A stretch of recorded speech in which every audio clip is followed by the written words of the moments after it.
Hello, everyone, and welcome to our newest 5-minute virus-free Friday, a time where you will not hear the 5 syllables coronavirus, and hopefully you'll get a little inspiration.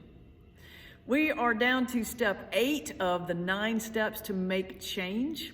As you know in the series, each step, the first letter of each step, if you put them together, it spells trust and leap. We are on A of leap. Step number 8, and A stands for a break. Take it. Now, I know many of us are a little bombarded with, self-help, self-rest, self-care. We intellectually go, yeah, I got that, I understand. But that's where it stops. We intellectually understand it, but we don't do it.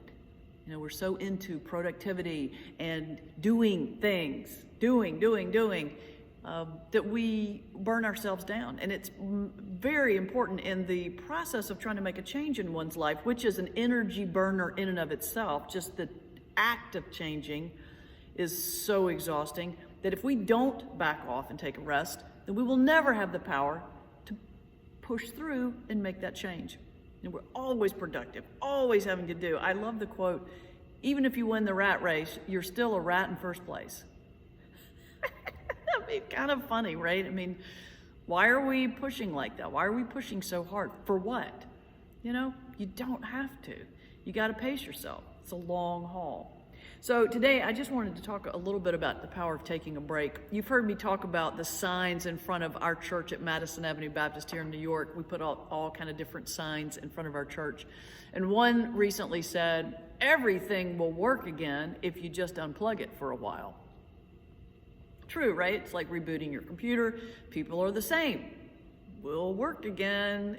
We will find our kind of grounding again if we would just unplug for a little bit, And one of the ways, I'm a little biased, but as a comedian and a minister, one of the ways I find to take a break is to rest in humor and laughter.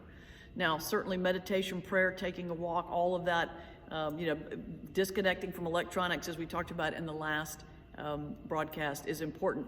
But even within that, I think finding a place to be able to laugh, to rest a minute, enjoy, to find something to smile at is one of the greatest, quickest ways to rejuvenate ourselves.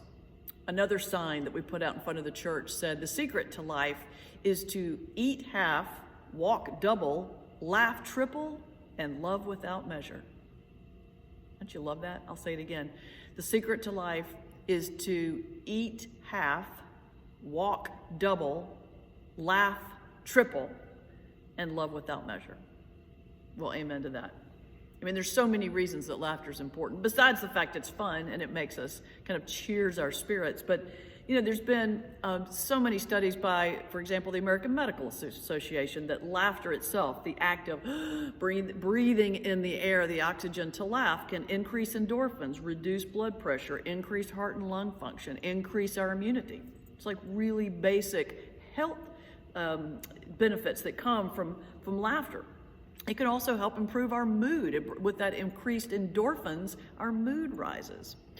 Laughter's been shown also to help creativity. Everybody talks about left brain, right brain, and many times we'll sit too hard in one or the other. Well, when we laugh, studies have shown that both sides of the brain are fired.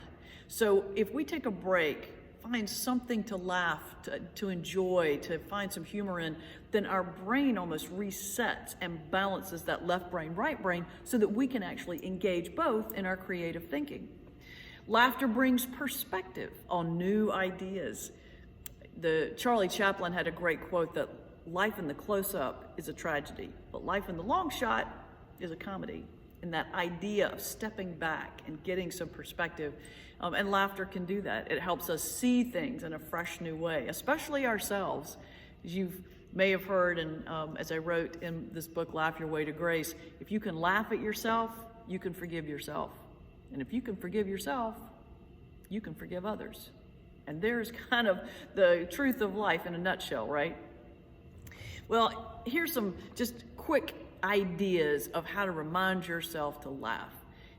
Put some photographs up on your refrigerator or in your work carrel or in your purse or your wallet that make you smile. Maybe it's of your kids or your pet or grandkids or something funny or a cartoon or a Far Side or a meme off the internet.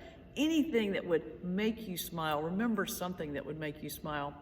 I do that in my office. I keep all kind of things that make me laugh and smile. I'll show you just a few of them. I have, of course, this is my Moses action figure, something every minister needs, right? I have my glow-in-the-dark Jesus and the loaves and fishes set, very important. Come over here. Last Supper lunchbox, very important. And of course, everybody needs slippers, bedroom slippers that are walking with Jesus. Oh yes, walking with Jesus. I don't know, I just see these things and they make me laugh, right? So even when you're in that hard place or a difficult time, you need something to jar you out of it, to remind you to laugh. Not just for the fun of it, but because there's physical, emotional, and psychological healing that comes with it. That means empowering. That means strengthening. That means bringing us the ability to continue going on. So this week I want you to think about ways that you can take a break. Because not only do you need it and deserve it, but you must have it to make a change. We will never get through unless we allow ourselves the energy and the space to repower so that we can keep going forward. So I hope that will help you this week in thinking through things, and I look forward to seeing you next Friday for our last step in the 9 series, which is P, possibilities.